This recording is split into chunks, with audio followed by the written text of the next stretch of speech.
Olá pessoal, boa noite. Bem-vindos a mais uma aula da disciplina Práticas Educativas Inclusivas na EPT, Teorias e Didáticas. Queria dizer para vocês que está disponível o questionário 2, tá? Que é o conteúdo da semana 2. Ele está disponível na plataforma para vocês. Ele se encerra no dia 27, tá? De julho. Então não deixem de fazer. Não será reaberto questionários, né? Então um já se encerrou. Agora a gente está aberto 2 e também está aberto o questionário 3, que é o conteúdo dessa semana, e se encerra no dia 3 de agosto. Para essa semana, eu proponho para vocês, além da leitura do material, também quem puder assistir o filme Filhos do Silêncio, que também aborda um pouco das temáticas que a gente vem trabalhando, que vai trabalhar ao longo das nossas aulas, tá? Então, o conteúdo de hoje é pensando na diversidade, quem são os estudantes da EPT, né, da Educação Profissional e Tecnológica. E a gente vai pensar, eu dividi esse conteúdo na parte 1 e na semana que vem a gente vai trabalhar a parte 2, porque a gente vai pensar um pouco de maneira geral em quem são esses estudantes, né, nos grupos, de uma maneira para que a gente possa conhecer um pouco mais o perfil e essa perspectiva desses alunos na educação profissional e tecnológica. Então, quando a gente fala da educação profissional e tecnológica, né, e a gente veio já trabalhando com essa diversidade, né, a diversidade na escola, a gente já falou nas primeiras aulas sobre o que é essa diversidade. Então, são os diferentes pessoas, né, convivendo juntas, que além das suas limitações, ainda a gente tem as diversidades constantes da personalidade, da individualidade de cada pessoa. Então, a gente tem numa escola, por exemplo, uma diversidade humana, social e cultural, né, que a priori não deveria gerar nenhum tipo de conflito, né. No entanto, a gente sabe que a gente convive diariamente, e a escola também é um ambiente em que a gente tem preconceito, discriminação, bullying, violências e muitas vezes exclusão, né. Então, todo ano, né, principalmente nas escolas, a gente tem essas formações em relação a essas situações de como combater o preconceito, a discriminação, o bullying, né, porque a gente está ali em sala de aula, às vezes você ouve alguma coisa, você vê alguma atitude, né, que vem de encontro a essas formas de discriminação, né, de preconceito, de bullying, enfim. Então, como trabalhar isso com os nossos alunos, como trabalhar isso em sala de aula, como trabalhar na escola como um todo, para que a gente tenta de certa forma, sanar esses tipos de situações, ou que elas não venham a ocorrer como uma forma de prevenção, né. Então, a escola é um espaço sociocultural, né, os autores Juarez e Miriam já falam isso, é um espaço sociocultural, por quê? Porque ali a gente tem uma diversidade social e cultural, obviamente, né. Então, a gente tem diferentes culturas, por exemplo, a gente ministra aula para cultura indígena, sim, indígena pode estudar numa escola regular, mas a gente também tem essa diversidade social, né, a gente tem aquele que tem um poder mais aquisitivo maior, menor, e outras que são menos visíveis, né, que também se enquadram nessas diversidades, né. A gente tem diferentes pessoas com diferentes personalidades, diferentes tipos, diferentes maneiras de se vestir, de se posicionar, de falar, enfim. A gente vive, diariamente nessa diversidade e a escola é um ambiente para isso. A escola ela é um espaço dinâmico, pautado por regras e normas, mas também por sujeitos diversos, em redes de relações, tramas sociais, confrontos e interesses. Escolas podem excluir, direto ou indiretamente, sendo elitistas e baseadas em um modelo que atendeu à elite brasileira. Quando os autores vêm falar sobre isso, é interessante a gente perceber que a nossa formação, as últimas formações que a gente vem acompanhando voltadas para a educação, ela vem pensando numa educação que busca olhar a diversidade com um olhar de inclusão, né, que é aquilo que a gente vinha estudando na aula passada, que não adianta apenas integrar, né, colocar o aluno ali na sala de aula, a gente precisa incluir. E não só para aqueles alunos que têm alguma necessidade específica de surdez, de cadeirantes, enfim, mas também os alunos que têm alguma situação que precisa de um olhar para que ele se sinta incluído. Como, por exemplo, às vezes você está ali numa atividade que você propõe uma atividade em grupo, e aí tem um aluno que não quer fazer essa atividade em grupo. Ele não se sente bem em interagir com os outros, ele prefere apresentar sozinho. Que atitude que eu, enquanto docente, vou tomar diante dessa situação? As atividades em grupo, elas são para que, de fato, os alunos possam se interagir, para que os alunos possam se conhecer melhor e conhecer ao outro, para que possam desenvolver suas habilidades de uma maneira cooperativa uma com o outro, né? E esse aluno que não quer fazer uma atividade em grupo, a gente tem que perceber quais são os motivos e tentar ajudar ele para que ele possa se incluir para posteriores atividades, entender o motivo daquela situação, né? Então, quando a gente fala que a escola ela é um espaço sociocultural de diversidade, o professor está ali lidando com essa diversidade no dia a dia. E há situações em que a gente acaba tendo que intervir, né, ou buscar entender melhor qual o motivo daquele aluno estar se isolando, não querer se interagir com os outros, né?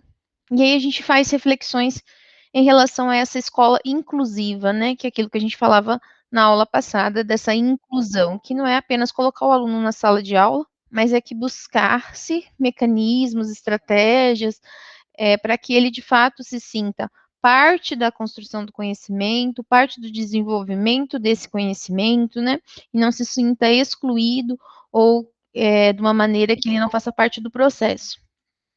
Então, refletir sobre a diversidade dos sujeitos escolares pode subsidiar o fazer pedagógico. E esse fazer pedagógico é aquilo que a gente faz no dia a dia, né? O fazer pedagógico é quando eu pego o conteúdo e eu penso como que eu vou trazer esse conteúdo para os meus alunos, né?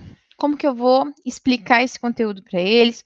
Como que a gente vai trabalhar? Esse seria o fazer pedagógico. A gente pode trabalhar, por exemplo, por meio de debate, estratégias em que a gente possa buscar uma prevenção em relação a tipos de violência, em que a gente pode trazer para a sala de aula algumas situações em que merecem ser ouvidas e discutidas para que o aluno já tenha, já comece a formar esse senso crítico de sensibilização em realização daquilo que se pode prevenir, né, daquilo que não é interessante que aconteça na escola, não aconteça na sala de aula, né?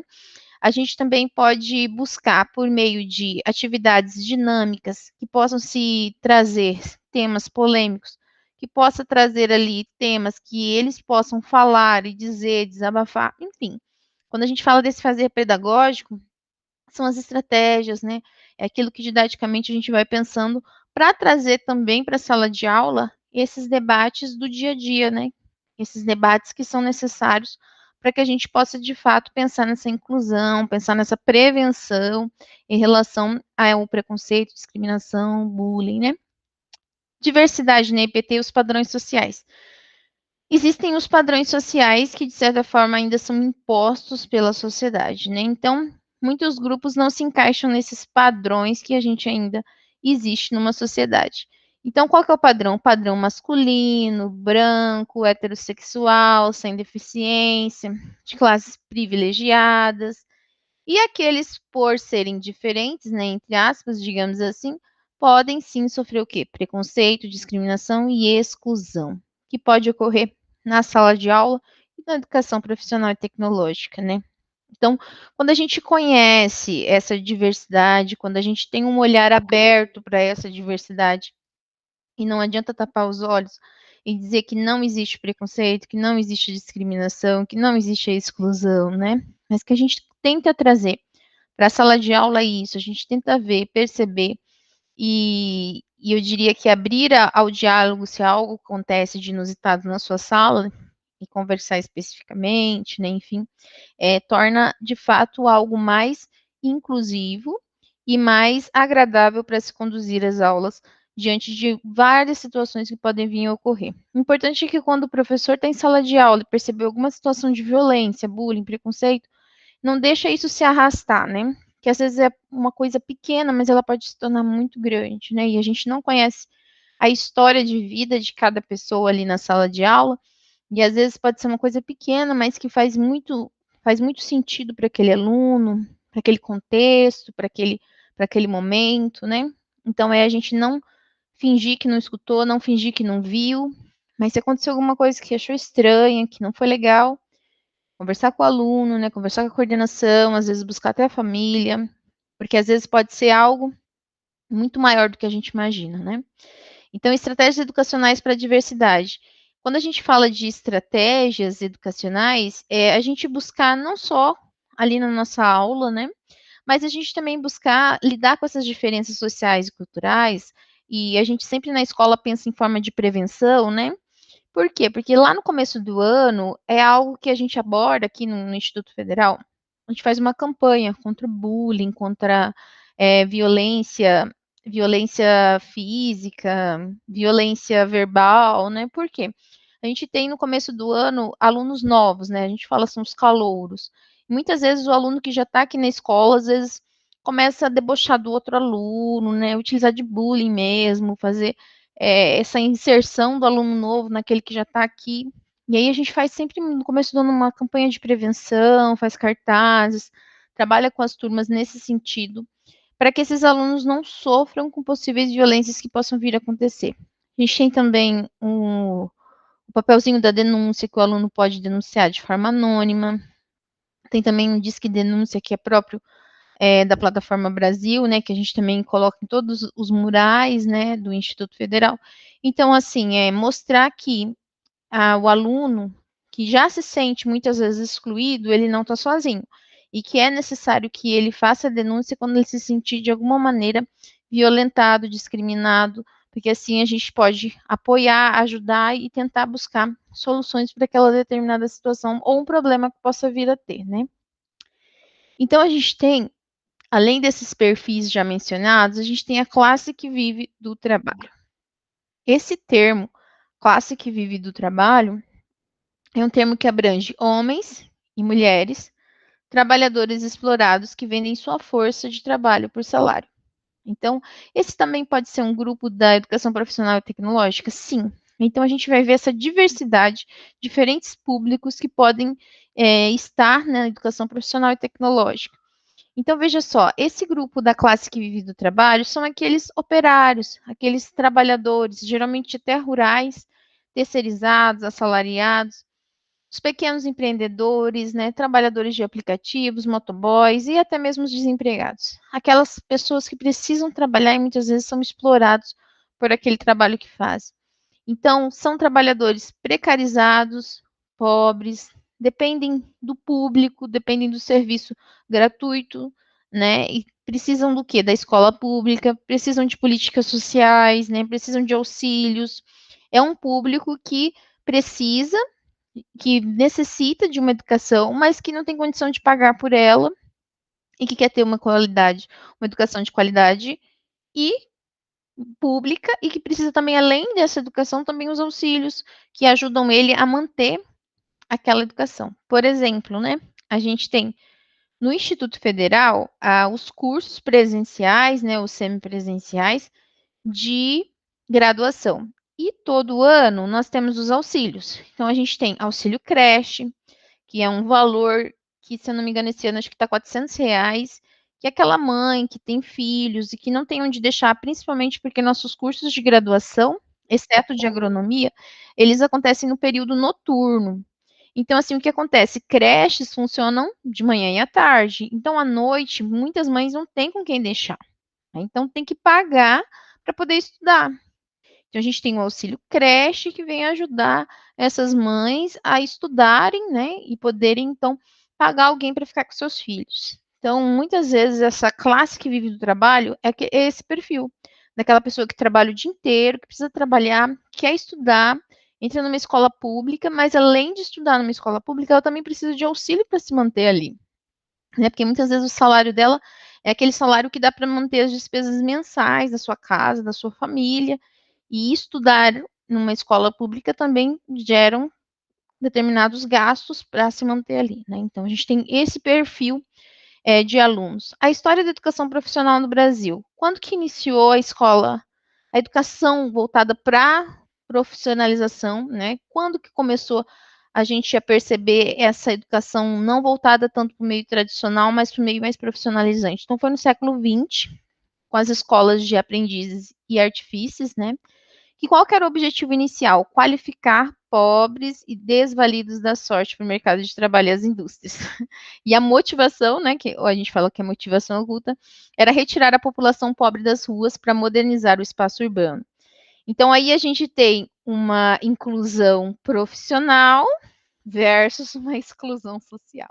Então, lá no século XX, né, por meio dessas escolas de aprendizes e artifícios, começou-se a pensar que, vamos dar educação para esses pobres, para esse pessoal que está na rua, para esse pessoal que precisa de uma profissão, vamos trazer educação para eles. Então, de um lado, né, a perspectiva era de inclusão profissional, mas do outro lado também uma exclusão social, porque era um público-alvo, né, era destinado àquelas pessoas menos favorecidas, né. E aí, o que, que seria agora essa educação profissional e tecnológica, né, atualmente, né? Então, atualmente ela é considerada como uma modalidade da educação básica, tá? Então, a educação profissional e tecnológica, ela se enquadra na educação básica. O censo escolar de 2023 consta que foi a modalidade que mais cresceu, cerca de 2,41 milhões de matrículas, né? Que é preparar qual que seria assim a finalidade, qual que é a essência da educação profissional e tecnológica, é preparar para o exercício de profissões, que esse cidadão ele seja preparado para se inserir no mercado de trabalho, para ele viver em sociedade, mas focando sempre no profissional.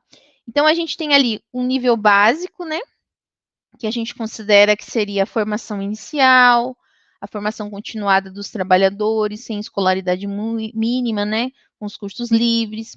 Aí a gente tem um nível técnico, né, que é aquela educação profissional mais técnica, focada para o nível médio, ou também ofertada na modalidade integrada, né, no nível médio, concomitante ao ensino médio, que pode ocorrer em instituições diferentes. Por exemplo, eu posso estar estudando o ensino médio numa escola estadual e fazendo um curso técnico, né? E a modalidade subsequente, que a gente fala que o nível técnico subsequente é aquele que o aluno já terminou o ensino médio, né, e quer fazer um curso técnico. Então, a gente fala que seria esse subsequente, que daí ele estuda só as disciplinas de nível técnico. Aqui, no Instituto Federal Campos de Uína, a gente tem nível técnico somente educação profissional integrada ao ensino médio. Então, os cursos técnicos de meio ambiente, agropecuária e administração, eles acontecem junto com a rede regular, né, a grade curricular do ensino médio. Então, o aluno, quando ele entra para o Instituto Federal para fazer um curso técnico, ele vai ficar 3 anos aqui fazendo o curso técnico junto com o ensino médio. E aí ele sai no terceiro ano com o certificado técnico em agropecuária, técnico em meio ambiente, técnico em administração e também com a conclusão do ensino médio. Aqui no IFMT Campus Urbina, a gente não tem a modalidade, por exemplo, só de técnico, né, ou só do ensino médio. E aí a gente tem o nível tecnológico, que daí sim é essa educação profissional tecnológica, né, de graduação, e também a gente tem de pós-graduação, que é voltado então para a profissão, né, para a profissão dessa pessoa, voltado para o mercado de trabalho, né. E aí a gente tem a presença feminina, né, na EPT. A gente vai falar um pouco também da LGBTQIA+, na educação profissional e tecnológica. E depois, na aula da semana que vem, a gente vai continuar percebendo os outros grupos que existem na EPT para a gente entender e compreender essa diversidade. Então, primeiro falando sobre a presença feminina. As mulheres, hoje, de acordo com o censo, né, de 2023, o censo escolar e o censo superior de 2022, as mulheres hoje são maioria nos cursos técnicos e também nos cursos de graduação. Então, no entanto, há concentração em cursos de áreas específicas, e a gente percebe que há uma necessidade de compreender essas relações de gênero e de divisão sexual do trabalho. Então, as mulheres hoje, a maioria das pessoas que se ingressam num curso superior, num curso de graduação, num curso técnico, a maioria das matrículas hoje são voltadas para o público feminino. As mulheres são as que mais estão adentro, né, matriculadas nesses cursos. E aí a gente vê alguns desafios, né, em relação às mulheres. Quais são os desafios que a gente percebe nelas ingressando cada vez mais nesses cursos técnicos, nesses cursos de graduação? A gente vê fatores familiares, sociais e culturais, né, que influenciam a experiência dessas estudantes. Mulheres em cursos masculinos, subestimadas e consideradas inadequadas. Cursos masculinos, né? Ou em cursos femininos, que são confrontados pelo menor prestígio social e econômico das áreas, mas muitas vezes resistem à naturalização dessa desvalorização. Então, o que, que seria isso? É, por exemplo, uma mulher hoje dirigindo um ônibus, sendo motorista, é estranho. Por quê? Porque motorista de ônibus, geralmente, a pessoa se assimila assim: "Ah, deveria ser um homem que está dirigindo", mas uma mulher não pode dirigir? Pode, né. Aqui, por exemplo, o curso de agronomia, né, eles muito falam que é muito voltado para o homem, mas a mulher também não pode ser agrônoma, ela não pode ir lá e mexer com os animais e tal, e enfim, fazer o que ela acha que poderia estar, adequado para ela, enfim, ela que vai dizer se ela pode ou não está desempenhando determinada função, enfim. Então, existem sim mulheres que sofrem ou podem vir a sofrer preconceito por estarem em cursos que muitas vezes têm um perfil, digamos assim, masculino, mais masculino, né?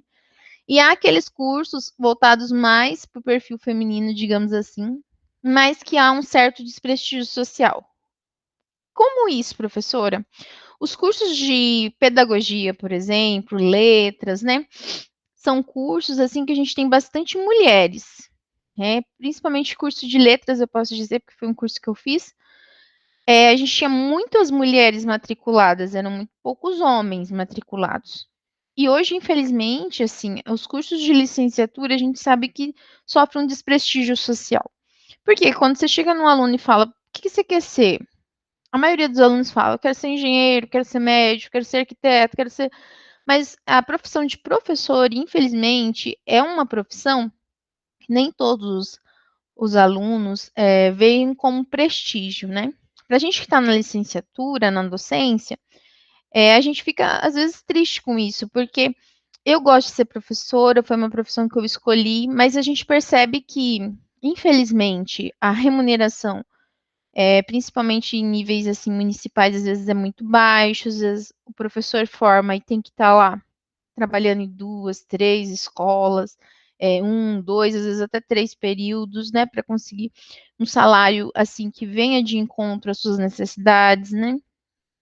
Por um outro lado também, a gente vê no sentido de incentivação para qualificação profissional, né, estruturas de escola, né, legislação, são diversas situações, né. O que eu falo para os meus alunos, assim, a profissão de professor, é importante você perceber se você gosta da docência, de lecionar, de estar ali com os alunos. Porque você pode buscar hoje se qualificar no mestrado, no doutorado, para ter uma remuneração maior devido à titulação. Hoje pode-se buscar, por exemplo, agronomia, mas precisa de um professor de agronomia. Você pode se formar na área de bacharel e depois buscar licenciatura naquela área para ser um professor, se você gosta de lecionar, se você gosta da docência, né? Os médicos precisam de professores também, né? Então, qualquer ramo, digamos assim, de profissões precisa da docência, né? Então, a docência, ela é necessária para qualquer ramo que a gente está vivenciando. Então, às vezes, as mulheres acabam também sofrendo com isso, né? Com cursos que parece que tem um menor prestígio social. E é crucial, então, fomentar a participação feminina em áreas diversas, né? E valorizar as tradicionalmente femininas. Então, o que seria isso? É a gente continuar percebendo, né, e lutando e apoiando que qualquer curso a mulher pode ingressar, ela pode atuar e buscar, então, contra esse preconceito, contra essas formas de exclusão e discriminação que ainda existem e persistem no nosso ambiente educacional. E aí a gente tem a diversidade sexual e de gênero na EPT, e aí é fundamental ampliar esse debate para a gente incluir a perspectiva da diversidade sexual e de gênero. Então, associação entre divisão sexual do trabalho e preconceitos. Homens em pedagogia, né, o curso de pedagogia, cerca de 91,9% são mulheres. Então, aí a gente tem o outro lado, né, da discriminação num curso de pedagogia, por exemplo, em que tem ali uma turma que tem 1 ou 2 homens. Daí os homens podem sofrer preconceito em relação a isso. E aí é uma sociedade que segue padrões. Seriam esses padrões, né? Os padrões que a sociedade impõe. Então, cisgeneridade, o sexo biológico e o gênero designado. E a heterossexualidade, a atração por gênero diferente. Aí, às vezes, né, o que a gente vê na sala de aula, ou quando a gente vai trazer algum tema desse, que geralmente causa polêmica. O que as pessoas querem falar, querem dizer, às vezes querem se expor ou expor o outro, mas nem param para estudar ou entender o que é, por exemplo, o conceito, o que é cada coisa, né? Então, eu acho assim que, indiferente do ponto de vista de cada um, é necessário que a gente respeite a diversidade e, principalmente, conheça, né? Então, por exemplo, às vezes você ouviu lá esse termo, cisgeneridade, mas o que que é isso? Ai, deve ser, sei lá, qualquer coisa que ela acha que é. Não existe uma definição específica para isso. Olha só, o sexo biológico vezes é igual ao gênero designado. E o que que é heterossexualidade? É atração por um gênero diferente. Já é aí para entender o que que é o sexo biológico, que é aquele que a criança nasce, e o que que é o gênero, né? Então aí, às vezes, as pessoas vêm, falando tantas coisas e ela ainda nem sabe o que que é cada coisa. E a gente entender também é uma maneira de respeitar, né? E a gente vai entender um pouco mais, no decorrer da aula. Então, só voltando aqui, esses cursos técnicos com a maioria masculina, que tipo de cursos são esses, né? E quais são os cursos técnicos com a maioria feminina? Quais são os perfis, né? Então, a gente tem a maioria masculina, ó, 95,2%, topo, né, o primeiro. Maioria masculina, manutenção de aeronaves. Então, daí a gente percebe assim, se num curso lá de manutenção de aeronaves chega uma mulher, possivelmente ela vai sofrer algum tipo de preconceito. Mas, por outro lado, a gente tem ali o curso técnico com a maioria feminina, que é o curso de estética, 97,6%. E aí, se chega um homem para fazer estética, né? Será que ele não vai sofrer algum tipo de preconceito, né? 91,9% manutenção de automotivos para homens, impressão offset para homens, manutenção de máquinas industriais, soldagem, mecânica de precisão, refrigeração e climatização, são cursos em que a maioria são homens. E a maioria feminina, podologia, né, podóloga, alimentação escolar, cuidados de idosos, artesanato, saúde bucal, vestuário. Aí, continuando, de um lado dos homens, né, processamento de madeira, eletrotécnica, fabricação mecânica, e do outro, que é mais voltado para as mulheres, confeitaria, enfermagem, nutrição e dietética. Então, assim, a gente tem cursos que, de fato, são mais voltados para homens e que a matrícula, né, é mais de interesse dos homens, e também a gente tem cursos que são matrículas femininas de mulheres, né? Algumas das legislações que versam sobre a presença feminina na EPT. Então, ao longo dos anos, as mulheres vêm construindo uma luta, né, de igualdade diante das diversas situações que ainda vivem a sofrer de desigualdade de gênero, digamos assim. Então, foram-se necessárias algumas leis para que, de fato, pudessem garantir essa igualdade ou essa busca pela igualdade em alguns setores, em algumas situações. Então, desde 1988, a gente tem a igualdade entre homens e mulheres, né, seus direitos e seus deveres. Agora, em 2011, a portaria que institui o Programa Nacional de Mulheres 1000, que visa essa formação profissional e tecnológica, articulada para as mulheres, principalmente em situação de vulnerabilidade, né, foi um programa nacional, Mulheres 1000. Aqui em Juína a gente teve, acho que 2 vezes já, esse programa. Em 2011 também o Programa Nacional de Acesso ao Ensino Técnico e Emprego, que colocou esses públicos prioritários, né, geralmente aquelas mulheres que foram vítimas de algum tipo de violência, né, de violência doméstica ou familiar, inclusas no ensino técnico. A Lei 14.164 de 2021, que ela vem trazer, incluir, na verdade, né, conteúdo de prevenção da violência contra a mulher nos currículos de educação básica. Ela institui também a Semana Escolar de Combate à Violência contra a Mulher, para que de fato as escolas possam refletir, discutir, debater sobre esses assuntos, né? Então é importante a gente pensar que algumas políticas públicas são necessárias para serem também discutidas em sala de aula e pensar que é necessário sempre essa inclusão e essa diversidade. Então, a comunidade LGBTQIA+, e os seus desafios. Quais são os desafios enfrentados pela comunidade LGBTQIA+, no sentido da educação profissional e tecnológica? Pessoas cujas identidades não se encaixam nos padrões cisgêneros e heterossexuais. o que acontece, né? O que os números mostram hoje para nós? Que há agressões sofridas. Que tipo de agressões são essas? Xingamentos, ameaças, espancamentos, né? E essas agressões, cerca de 72,6% são verbais, 36,4% são físicas. Além disso, esse tipo de agressão, né, que pode ocorrer na escola, ela vem, claro, que colaborar, contribuir para o abandono, para a evasão, para o fracasso escolar, né? E muitas vezes o que acontece é essa invisibilidade, essa estigmatização. Quer dizer assim que não está acontecendo, fingir que nada está influenciando em sala de aula, na nossa escola não acontece isso. Por isso que a gente sempre fala da prevenção, de trabalhar em sala de aula, se você consegue puxar algum tema de uma forma que conduz um debate de uma maneira tranquila, né, levando os alunos a pensar nessa prevenção, para que não ocorra, então, essa exclusão, essa negação dos direitos, né. E o que a gente fala no mundo do trabalho? A empregabilidade da população LGBTQIA+. Existem exclusões, existem preconceitos, existem discriminações.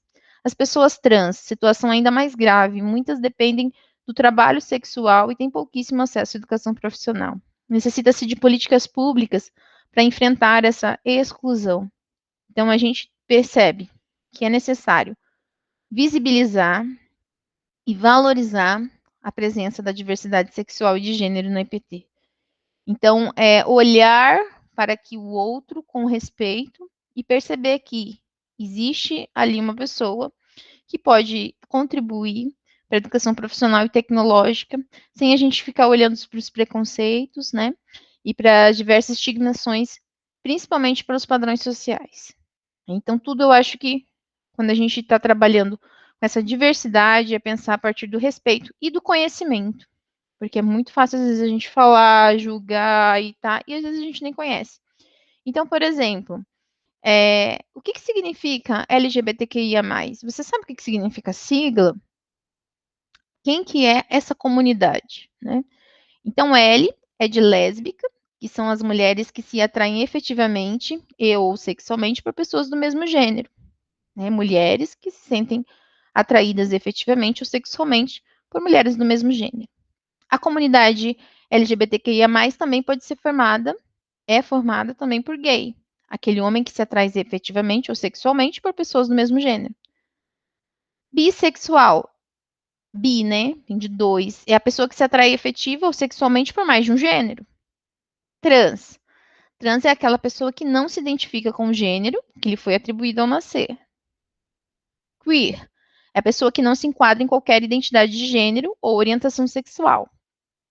Intersexo é a pessoa cuja constituição da anatomia sexual, reprodutiva ou genética não pode ser classificada como tipicamente feminina ou masculina.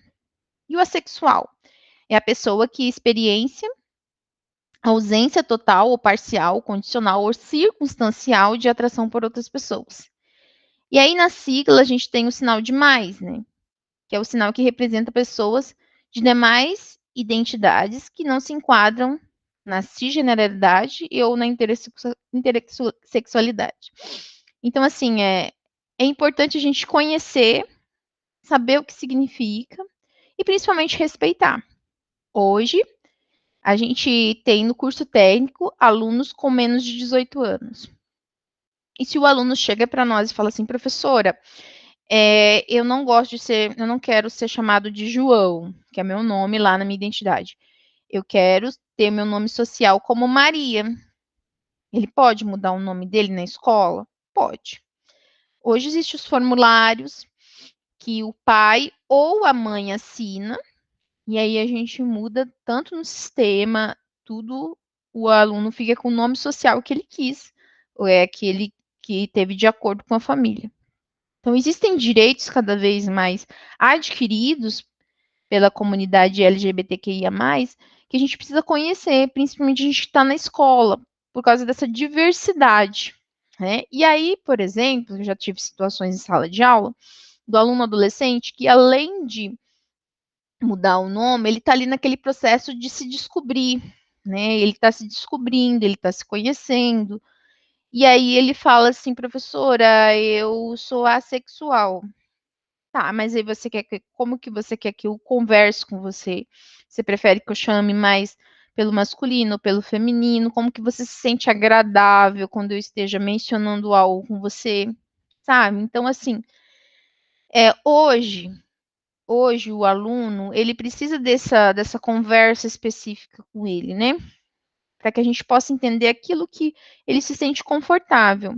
Afinal de contas, você vai ali muitas vezes ficar com uma turma um ano inteiro, você vai conviver ali horas semanais com essa turma, e essa conversa particular com um aluno, quando você tem uma situação que você precisa perceber, não adianta a gente querer dizer assim, ah, vou ignorar.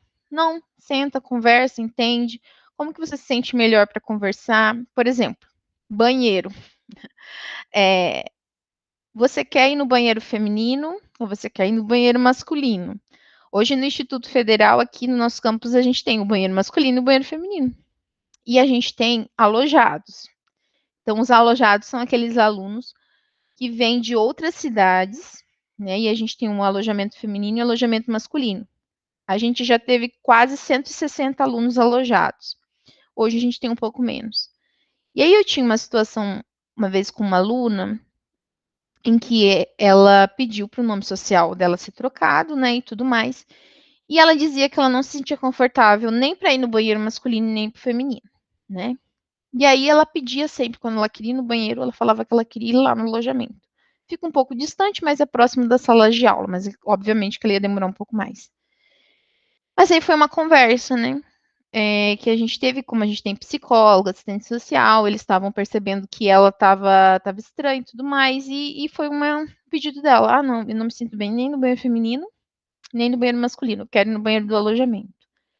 Então, assim, essa conversa, esse diálogo é para que a gente consiga entender aquilo que a pessoa tá sentindo naquele momento.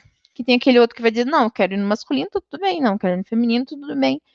Então, essa particularidade com cada aluno, com cada situação, e uma situação de respeito, e até que ponto a gente pode conduzir essas situações para que a gente tenha a aula mais atrativa, inclusiva, né?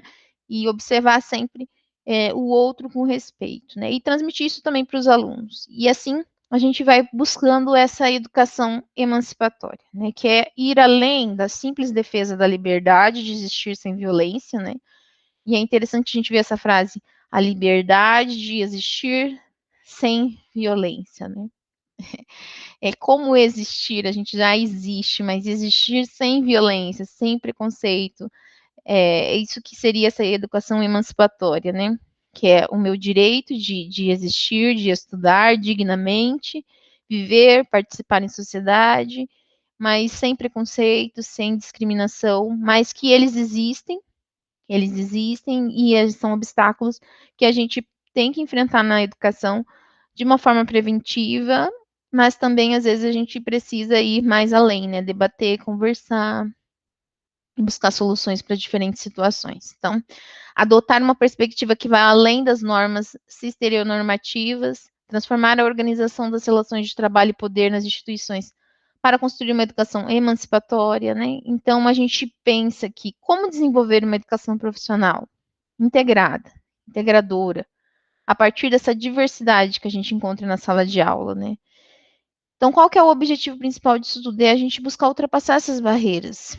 Em um trabalho, no mercado de trabalho tão seletivo, tão excludente, né? A gente tem que buscar ultrapassar essa. É uma luta que eu diria diária. E a gente pensar que existe essa diversidade, sim, mas partir do respeito e do conhecimento, né, para se respeitar também, a gente vai buscando essa educação mais emancipatória.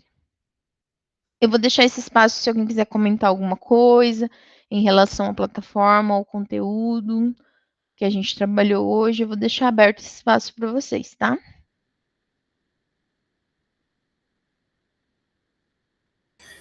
Professora, a senhora estava falando sobre a questão dos preconceitos referente aos homens e às mulheres, e eu lembrei de uma cena quando eu estava no final da minha graduação.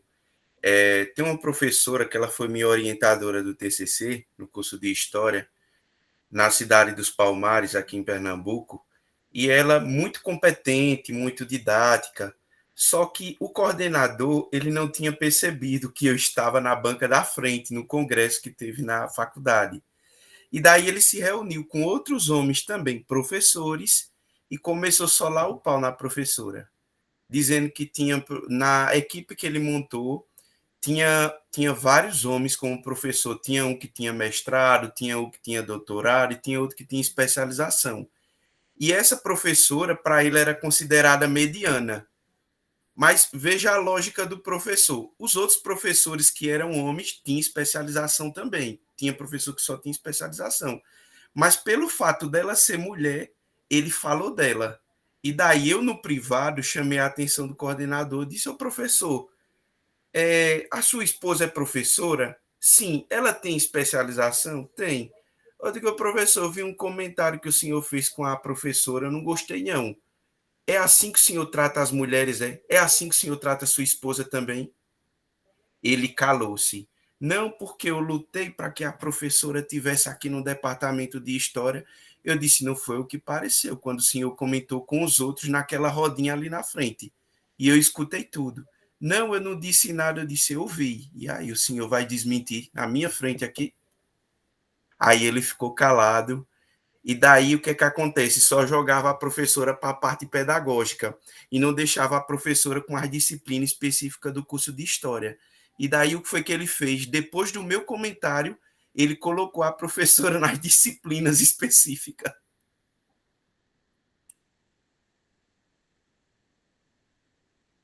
E você percebeu que talvez o seu comentário tenha aberto os olhos dele, ou ele percebido que as outras pessoas tinham percebido que ele teve uma fala ou uma situação de preconceito. É que olha só, às vezes o que que a gente percebe também que acontece, né? Às vezes o preconceito ele tá tão ali, né, enraizado, que às vezes acontece até de uma forma automática, né? Que a pessoa às vezes precisa de um outro dizer assim, olha, mas é assim, é desse jeito, olha, eu me senti, eu me senti ruim naquele momento pelo outro, né? Mas é assim que você trata as pessoas da sua volta, enfim, né? Porque às vezes está tão enraizado esse preconceito que nem a própria pessoa percebe que está tendo uma atitude preconceituosa, digamos assim, uma atitude excludente, né? Porque hoje em dia, infelizmente, tem algumas ações preconceituosas que parece que já está enraizado na sociedade, né? E falta essa reflexão, essa sensibilização, né? Para se perceber que de fato isso não vem ajudar, né? Que só exclui e não contribui para o processo, sobretudo educacional, né? Tem uma coisa também que eu gostaria de ressaltar, é o seguinte, que a maioria das mulheres dificilmente curso mestrado e um doutorado. Você percebe que a maioria das mulheres tem um serviço de casa, tem aquela história toda. Essa mesma professora me contou uma história bem interessante. Tinha o núcleo do grupo de história, e daí no núcleo só tinha ela de mulher. E daí chegou um professor e a indagou, dizendo: ô professora, por que a senhora não faz o mestrado? Ela ainda com filho pequeno, sem ter condições de pagar, se trata de uma professora contratada, e ele já é efetivo, e eles começaram a questionar. Ela disse: realmente, são muito, eu não tenho como fazer, porque são muitos afazeres. Além dos meus afazeres como professor, eu ainda tenho a casa, tenho o marido para cuidar, tem todo a fazer. Mas só que eles, até mesmo dentro do próprio trabalho, dentro do mercado de trabalho, há essas questões preconceituosas. Os colegas eles podem também fazer esses comentários preconceituosos, achando: não, eu tive condição de fazer, ela tem condição de fazer também, mas não olha a questão do contexto social. Quando a gente pega esse material da aula de hoje, a gente vê que quando se trata de gênero masculino e feminino, tem algo que a sociedade impõe ao gênero masculino e tem algo que a sociedade impõe ao gênero feminino. Então, porque as tarefas das mulheres são muito ligadas as coisas da casa, porque a sociedade mesmo impôs que mulher deve estar cuidando de casa, cuidando de marido, e que mulher não deve estar onde ela quiser. Mas a gente percebe que hoje essas políticas públicas elas estão mostrando isso, que mulher ela tem que estar onde ela quiser. Muitas mulheres elas só chegam a fazer um doutorado ou um mestrado quando os filhos já estão grandes, já estão crescidos. Ou faz como eu, antes de ter filho. Exatamente. A senhora foi esperta. É, assim, o que a gente vê, né, que a gente conversa com as mulheres, principalmente dos cursos de graduação, né? Elas, aqui que é a realidade nossa, que a gente tem mais contato com curso de graduação, elas têm duplas funções, né? Às vezes até triplas funções. Então, elas têm que trabalhar durante o dia, elas têm os afazeres da casa, né? Elas ainda têm os filhos, né? E muitas vezes também têm que estudar. Então, às vezes elas só sobrecarregam, né? Sobrecarregam com essas diversas funções. Outras ainda geralmente vêm de relacionamentos que já não deu certo, aí ela tem a responsabilidade dos filhos, da casa e das despesas da casa, né? Enfim, são inúmeras situações que a gente vê. E o perfil feminino é esse, né? A gente, enquanto mulher, a gente acaba, às vezes, pegando muita coisa pra gente e acaba também se sobrecarregando, justamente, às vezes, também por essa imposição, né, dos padrões, né? Lá, antigamente, era a mulher que cuidava da casa, que faxinava, que limpava, que cozinhava, né? E hoje em dia vem se mudando, né? Alguns homens já têm o perfil de ajudar ou contratar pessoas, mas é um padrão, sim, que vinha e que às vezes, muitas vezes ainda vem. Voltando para pensar nessa questão da licenciatura, da graduação, do mestrado, do doutorado, né? Muitas vêm nessa perspectiva. No meu caso, eu emendei mestrado, mestrado, doutorado, né? Daí depois que eu estava fazendo doutorado, né? Quando eu estava terminando o doutorado, na verdade, terminei o doutorado e passei no concurso do Instituto Federal, que eu fui pensar em família, ter filhos, casar. Mas assim, cada um tem um processo, né? Às vezes acontece o inverso, por exemplo, eu tive minha filha, eu tenho duas filhas. A Mariana tem 4 anos e a Nathalie tem 2 anos. Eu tenho 34 anos. E assim, quando eu fui pensar em ter filhos, então, isso tem o quê? Uns 5 anos, né? Que eu tive ela com 29, que eu comecei a despertar para a maternidade e tal. Porque antes a minha prioridade era outra. E algumas mulheres vêm, a gente vê até alunos nossos, né, ali do ensino médio, com essa mentalidade de primeiro se estabilizar, digamos assim, financeiramente, né, profissionalmente, depois ter filho e família. E há aqueles também que pensam em se estabilizar e que depois família não é o conceito de filhos, né? A gente tem colegas de trabalho que às vezes encontraram um parceiro, estão vivendo juntos e não querem ter filhos, é uma escolha também, né? Cada um tem a sua escolha. Outros já preferem cachorro, cuidar de cachorro é mais fácil, né? Então, são as escolhas da vida.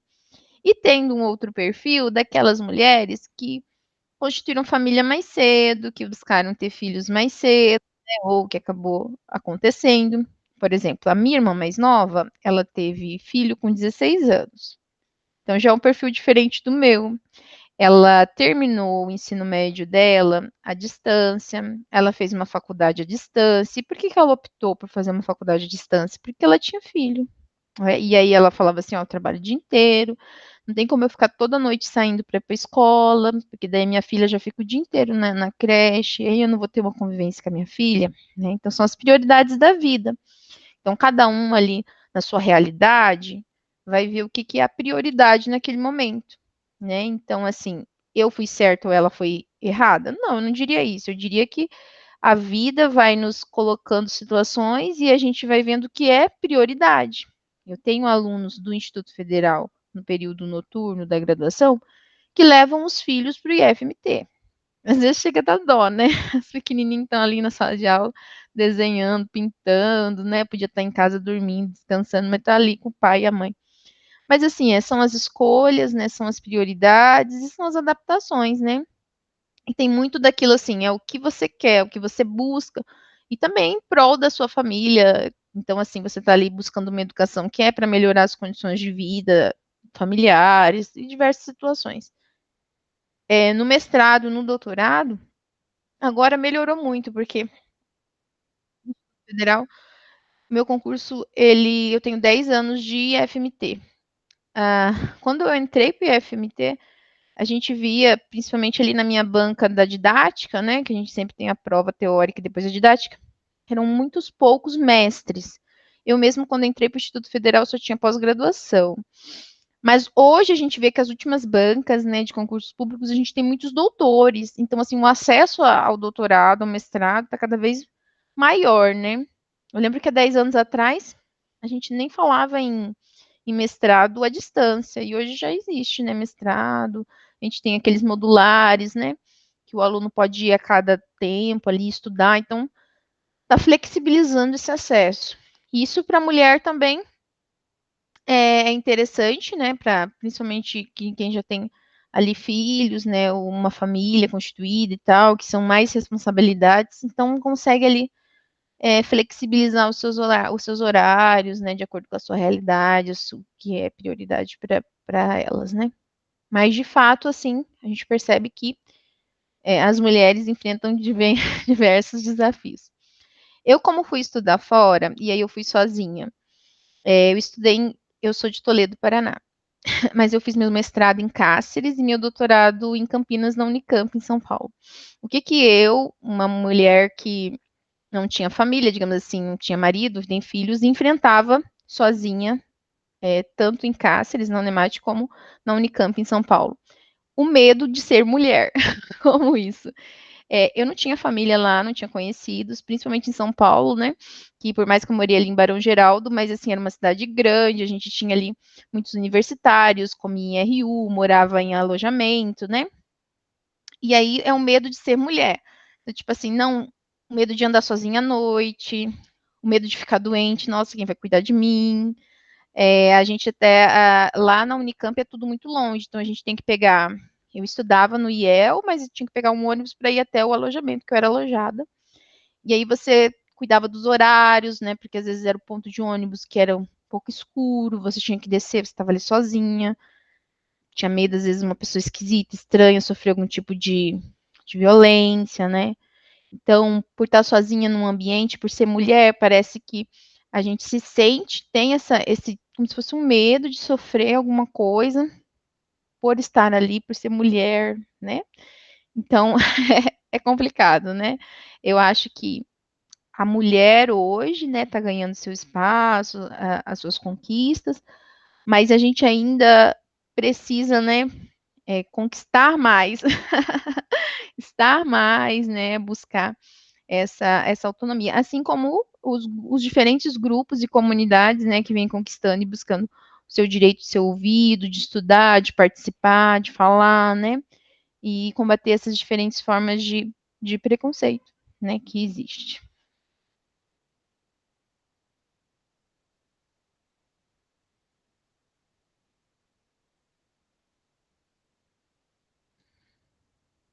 E aí, pessoal, alguém mais quer comentar alguma coisa? Partilhar alguma situação, alguma vivência? Algo que queira partilhar sobre a aula, ou entendeu tudo, vai responder o questionário, vai tirar 10. É isso que a gente espera, né? Já respondi seu questionário. Ah, então já tirou 10. Olha, pessoal, os questionários não vão ser reabertos, tá? Então fique atento aos prazos. O questionário 2 já se encerra agora dia 27. Esse dessa semana já foi aberto, tá? Vamos lá responder, aproveitando que o conteúdo tá fresquinho na memória, né? Será que... Professora, boa noite. Oi, Eu pode ser. gostaria de pôr um ponto. O fórum vai só até sexta-feira, né? Todas as sextas-feiras. O meu trabalho é assim, tá bem puxado. Às vezes eu não tenho tempo de estudar durante a semana e tem vários colegas que falam no grupo. Por que a senhora não estende até sábado ou domingo o fórum para responder? Os fóruns, eles não são avaliativos, tá, Mas Maciele? a gente fica com uma porcentagem a menos se não responde um ou dois fóruns. Você quer, no caso, você diria estender um dia a mais? Deixa eu entender. 1 ou 2 dias até domingo, porque daí o pessoal tem, às vezes, tem mais tempo no final de semana de responder as atividades e o fórum, entendeu? Já teve pessoas que estavam comentando no grupo que não tem muito tempo durante a semana, né? E eu estou trabalhando bastante mesmo. Então, mas deixa eu olhar aqui, porque como E ele vai não só é, até como ele, sexta. então, mas como ele não é avaliativo, deixa eu olhar aqui, porque para mim, Mas ele ó, inclui a não, porcentagem eu do que sei, é que você faz. para mim ele tá com tempo maior. Deixa eu só olhar para não te falar coisa errada. Olha lá, eu tenho aqui, que é o que aparece para mim, o Fórum 1, que ele começou lá no dia 7 de julho. E ele aqui tá até dia 11. Você diria, tipo, esse primeiro que já foi? Aí O o primeiro segundo, foi até a sexta-feira, o segundo 18 de também julho, deixa eu ver, foi até sexta-feira, e o e agora terceiro esse também até 25. sexta-feira.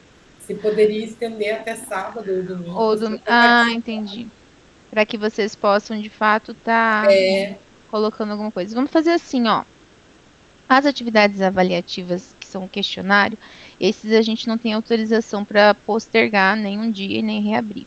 Entretanto, o fórum, que apesar de ter, digamos assim, um critério, um peso, mas não um peso de swap de nota, eu posso ele estender ele. O que eu vou fazer para vocês, porque essa foi a primeira vez que chegou até mim essa situação, tá? Você é a primeira pessoa que me relatou isso. Então, o que é o fórum 1 e 2, eu vou estender ele junto com o fórum 3, tá? Eu vou estender, a gente está agora 22, eu vou fechar ele para o domingo do dia 27, o 1, o 2 e o 3, tá? Eu vou estender os três para o dia 27.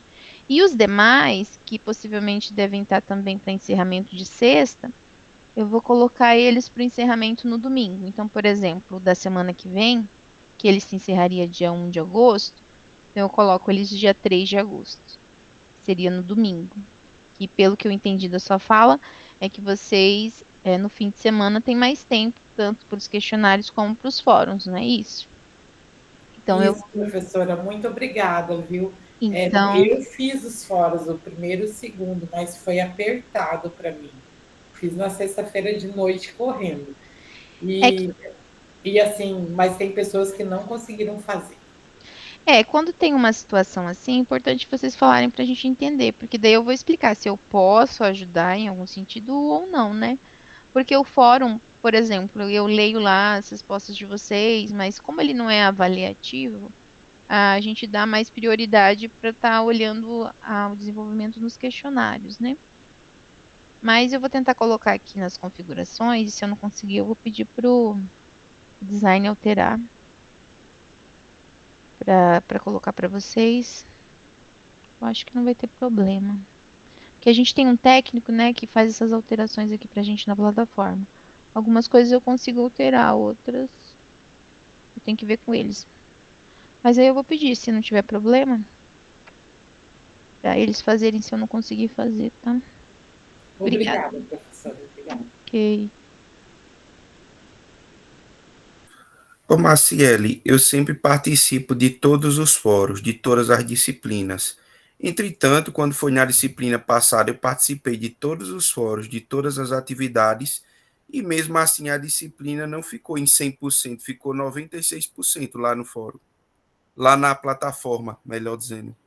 Pois é, e eu não participei só de um fórum e fiquei com 88%. Caiu muito.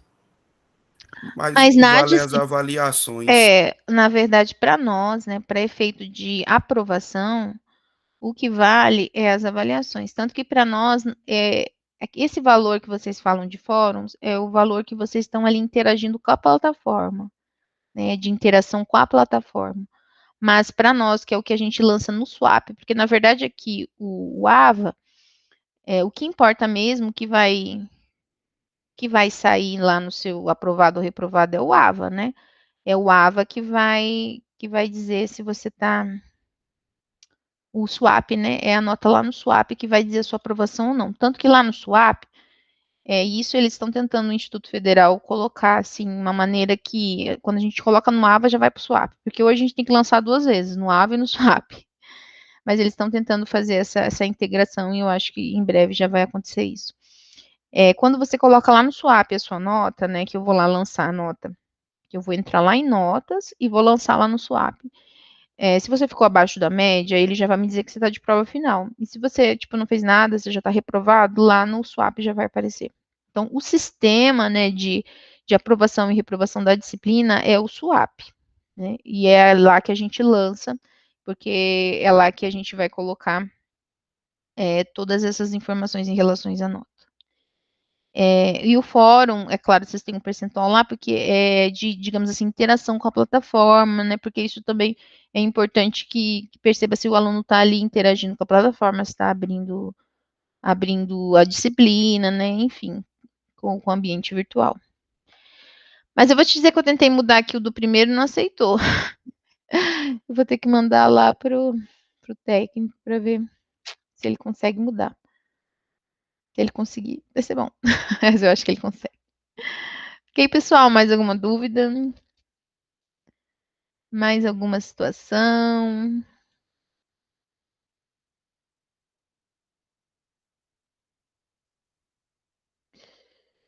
Ok. Obrigada pela atenção. Eu vou tentando aqui mudar de novo. Se qualquer coisa eu mando para o técnico, ver se ele agiliza isso para mim. Tá bom, obrigada, pessoal. Então, uma boa noite para vocês, um bom descanso. Até a próxima semana. Obrigada pela atenção, bons estudos.